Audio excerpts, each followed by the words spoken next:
Bonjour à tous et bienvenue sur notre chaîne. Aujourd'hui, on vous parle d'une des premières causes d'échec et de retard dans les PME par rapport à la transformation numérique, qui est soit le manque de compétences et d'expertise à l'interne.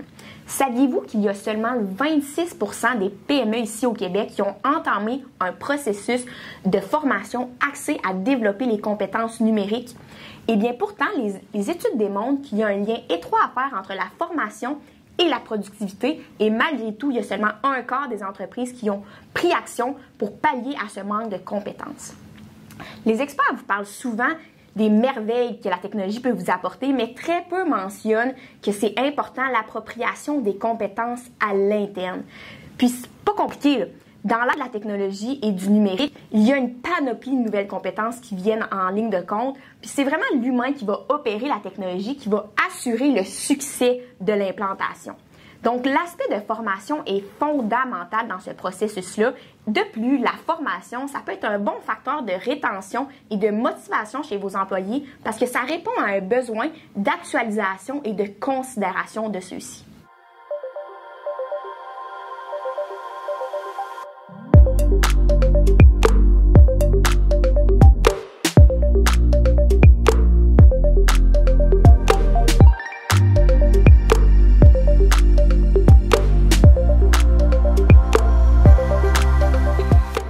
Donc aujourd'hui, on va prendre le temps de vous transmettre quelques conseils pour vous aider à augmenter les compétences et l'expertise à l'interne de votre organisation.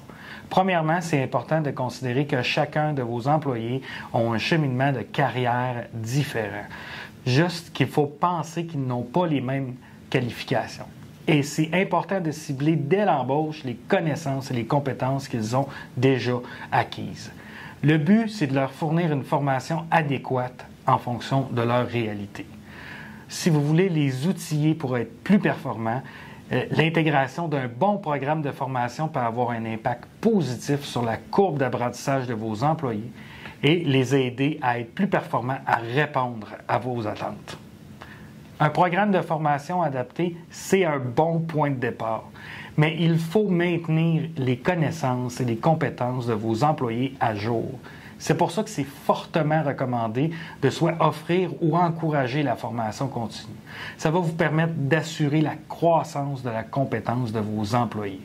Vous pouvez même offrir à vos employés de trouver eux-mêmes les formations qui sont pertinentes pour leur rôle, en plus de celles que vous offrez.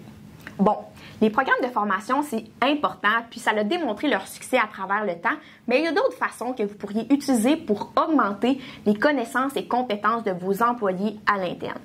Sachant que tous les employés ont un parcours différent, vous pourriez introduire le partage de connaissances. Par exemple, lors de l'embauche d'un nouvel employé, celui-ci pourrait être chapeauté par un employé plus ancien afin qu'il y ait un partage d'expertise entre ces deux personnes. Vous pourriez aussi introduire la polyvalence chez vos employés. Avoir des employés polyvalents, ça permet à l'entreprise de réduire sa vulnérabilité face à ceux-ci. Parce qu'on a tous déjà entendu dire, si cet employé-là est malade ou s'il nous quitte, on ne sera pas capable d'opérer sa machine. Eh bien, en intégrant la mentalité de polyvalence dans votre entreprise, vous auriez toujours un remplaçant disponible en cas d'imprévu.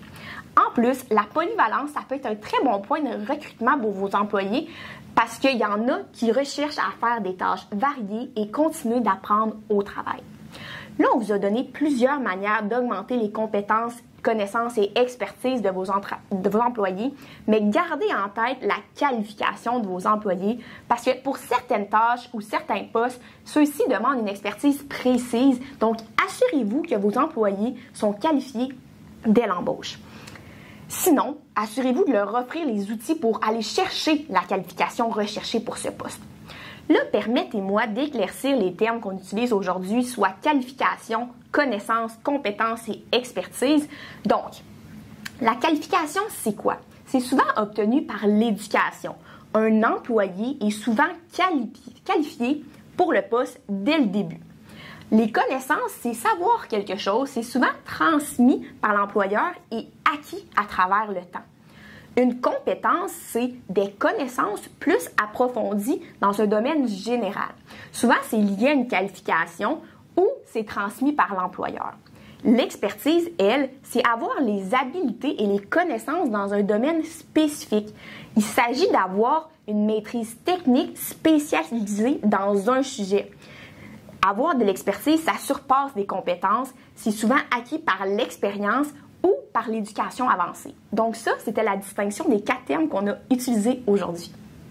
Donc, on a commencé par vous parler de la formation en général.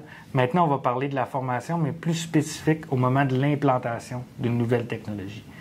Premièrement, c'est recommandé de faire affaire avec l'externe, surtout quand le projet dépasse votre expertise.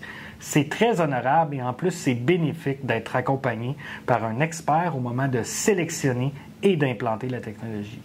Même que c'est recommandé de trouver un expert indépendant pour vous aider à sélectionner la technologie. Comme ça, on évite l'influence d'un fournisseur qui est à la fois conseiller et vendeur. Toutefois, après le choix, il faut s'assurer de ne pas dépendre à 100% du fournisseur. Le fournisseur est là pour fournir une aide et pour fournir de l'accompagnement. Il faut s'assurer, en collaboration avec lui, que vous soyez en mesure d'être autonome avec la technologie implantée après le départ des fournisseurs. Trop souvent, les PME finissent par être dépendantes de leurs fournisseurs et on veut éviter ça. Donc, c'est encouragé, pendant l'implantation d'une nouvelle technologie, de nommer un employé en charge à l'interne. Cet employé-là, dans le logiciel, on l'appelle souvent le super utilisateur. C'est lui qui va devenir la référence à l'interne pour la nouvelle technologie. C'est important d'assurer le transfert de connaissances entre ce super utilisateur-là et les autres employés. Le but, c'est d'éviter d'être vulnérable au fait que cette personne-là pourrait quitter ou s'absenter.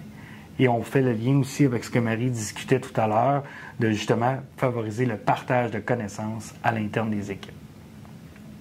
Oui, il faut garder en tête que la technologie va permettre d'augmenter la rentabilité si elle est pertinente. Et on entend par pertinente qu'elle permet d'atteindre des objectifs d'affaires. Mais aussi, la technologie va permettre d'atteindre une rentabilité si elle est utilisée efficacement et pleinement. Donc, c'est important d'investir le temps requis pour acquérir les connaissances, les compétences et l'expertise nécessaires pour utiliser et maintenir la nouvelle technologie en place. Trop souvent, les projets technologiques mènent à des échecs. On va souvent parler que c'est causé par une mauvaise gestion, c'est vrai, mais c'est aussi souvent causé par un manque d'appropriation et un manque de compétences par rapport à l'utilisation de la nouvelle technologie. Il faut prendre au sérieux l'acquisition de connaissances et de compétences par la formation sur la nouvelle technologie. On espère que cette capsule vous a permis de comprendre à quel point l'humain est crucial dans un succès technologique et donc l'humain doit être outillé pour bien utiliser les technologies et c'est là que la formation rentre en ligne de compte. C'est le temps maintenant de vous assurer que vous avez des bons programmes de formation en place pour donner accès aux outils nécessaires à vos employés pour qu'ils possèdent les connaissances, les compétences, l'expertise adéquate pour être performants dans votre entreprise et assurer un succès technologique. Donc, c'est ce qui termine notre capsule pour aujourd'hui. On espère que vous avez apprécié. On vous invite à vous abonner pour ne pas manquer nos prochaines capsules. Le sujet qui s'en vient va parler de l'agilité dans votre entreprise. À bientôt!